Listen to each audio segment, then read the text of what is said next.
So this is Ana. 4 years ago in Guatemala City, she was literally at death's door. Her husband had died.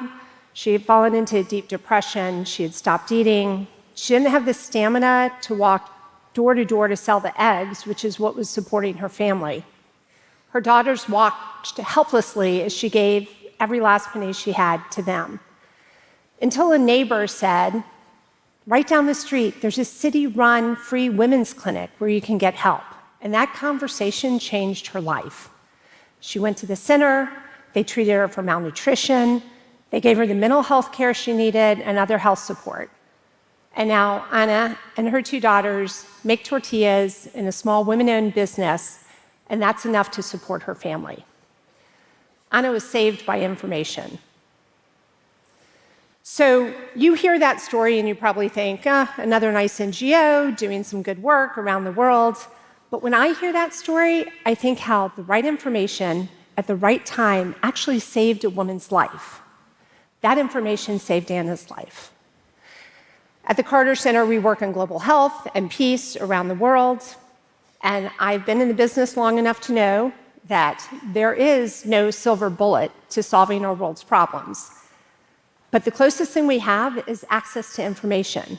And I consider that a master key because it unlocks human rights for everyone around the world.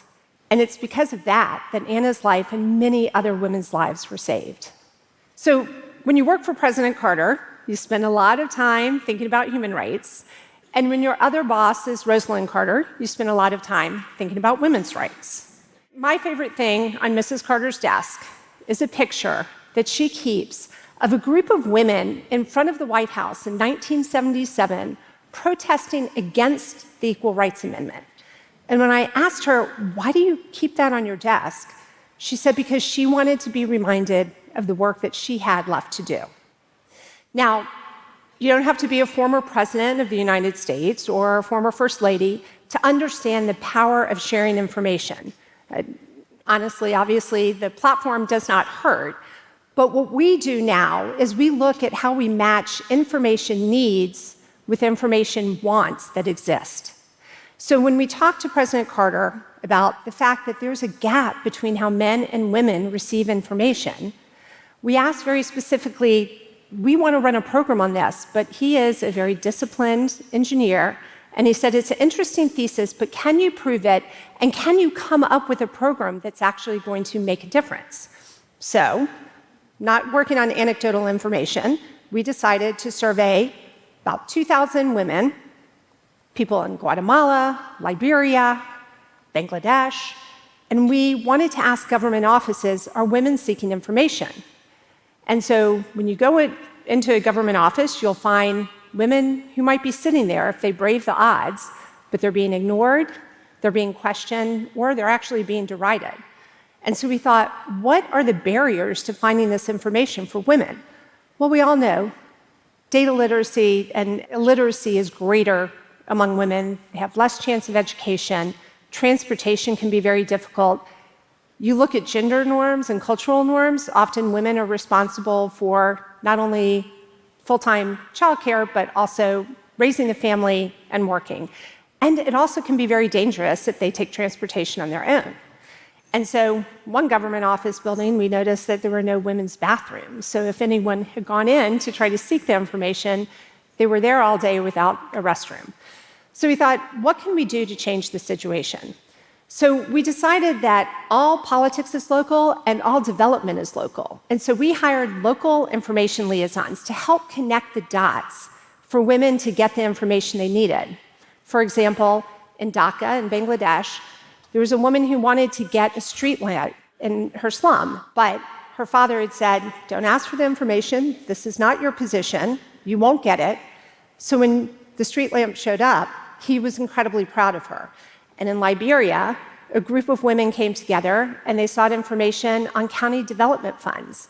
And with that money, they were able to open a soap business. And that created an entire community of women entrepreneurs. So it's great to do this one information liaison at a time, but the reality is we wanted to scale up.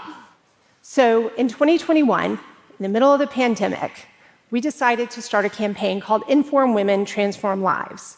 And it was to connect women with the information that was out there that they did not have.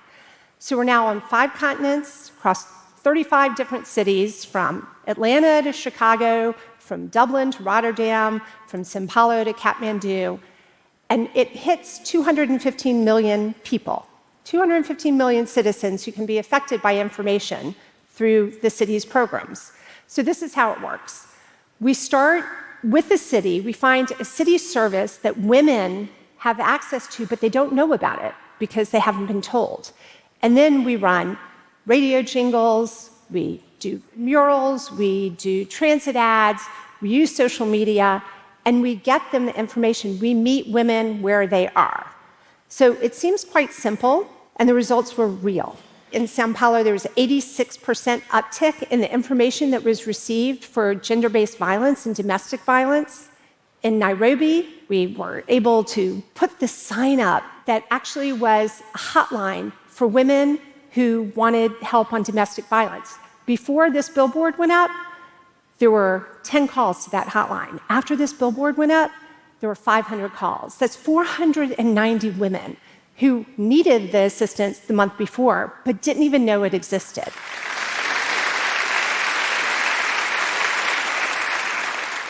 In Cape Town, we brought women together from a township. We brought them to the public library. We had the city talk about how to access information services, and there was an uptick in everything from requests for street cleaning to COVID vaccinations. And in Kampala, women were able to get increased loans so women entrepreneurs could start. In Chicago, the benefit of having a city key card was something that many women didn't know about until we started the campaign. It serves as a government ID, a health prescription card, a transit card, a public library card, and there was a 225% uptick in requests for the city of Chicago.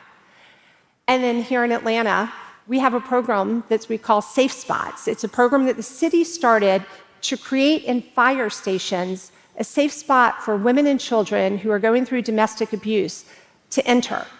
The fire station shuts down, the immediate assistance is given to the person who needs it. And it's very difficult to walk into a police station if you're in a domestic abuse situation. But fire stations we've all been to, we've all sat there, we've rang the bell, people feel more comfortable. And we always have to check our assumptions because the reality is we thought this was going to be something that was used in the lower income parts of town, but in fact, the data shows that in the more affluent areas, people are walking into those fire stations as safe spots. So we all do our work for very different reasons. I will tell you that I am the daughter of an incredibly amazing woman who taught me I could be anything that my 3 older brothers could be. I am now a mother of 2 amazing daughters who are incredibly independent and a very well-trained and sensitized teenage son. We need more of those. And often it's my vision of Mrs. Carter's picture that is sitting on her desk, reminding me that for 40 years she looked at that picture and she knew that that was work that still needed to be done. Or, of course, it could be the fact that President Carter, who is 99 and still cares deeply about this issue, when he was 89, at the spry age of 89, he wrote a book on women's issues and human rights, and he gave a talk at TED Women.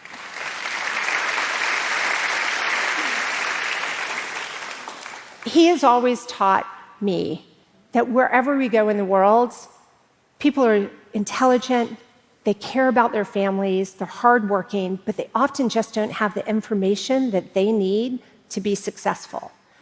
And so it's my job, it's all of our jobs, to help women get that information. Because it's really quite simple. When you inform women, you transform lives. Thank you.